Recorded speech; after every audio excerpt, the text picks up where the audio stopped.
ওর নাচ আটকে তুমি কোন মোক্ষ লাভ করবে আমি জানি না, তবে তুমি আমার চোখে আরো নিচে নেমে যাবে।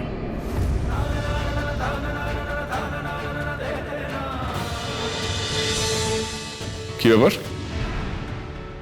লাজু, এই ঘরে? আমি জল দিতে এসেছিলাম। আমি গেলাম বনলতা দিদি। লাজু, লাজু,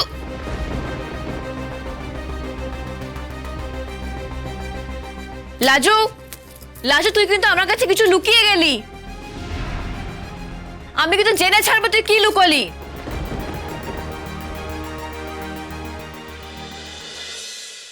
আচ্ছা, লাজু কি বুঝতে পারলো যে আমি ওকে বনলতার জেরা থেকে বাঁচিয়ে দিতে এমন করে ঢুকলাম?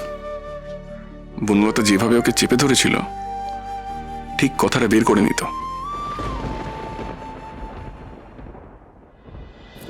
কি হলো, শুনতে পাচ্ছ না? আমি তো কিছু প্রশ্ন করছি তোমাকে। কি প্রশ্ন?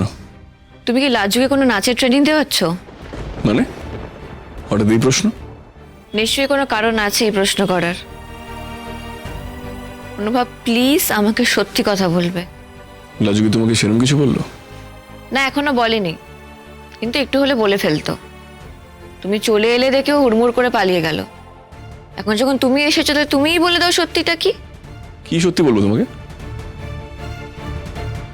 তোমাকে সত্যি বা মিথ্যে বলে দায় তো আমার নেই, তোমার অবশ্য নেই। না অনুভব, আমি এটা হজম করতে পারছি না যে লাজু নিজে নিজে নাচ শিখে রবীন্দ্রনাথের নৃত্যনাট্যে এমন ডান্স করলো যে বাকি 5 জনকে পিছনে ফেলে নিজে সিলেক্টেড হয়ে গেল।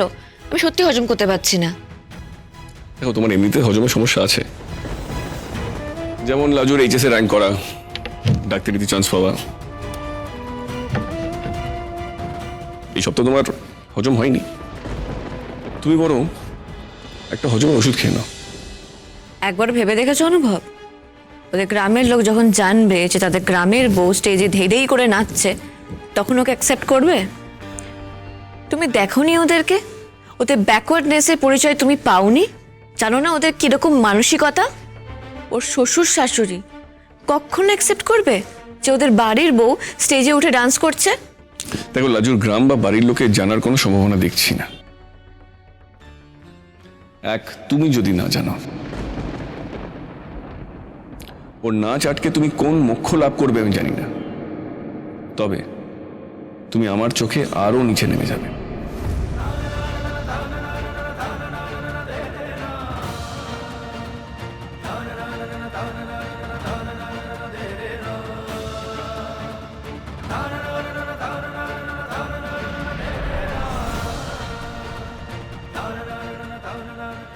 কাল তো লাজুর ফাংশন,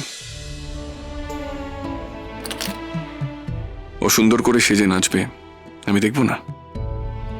আমি গেলে কি লাজু খুব অপ্রস্তুত হবে, খুব লজ্জা পাবে?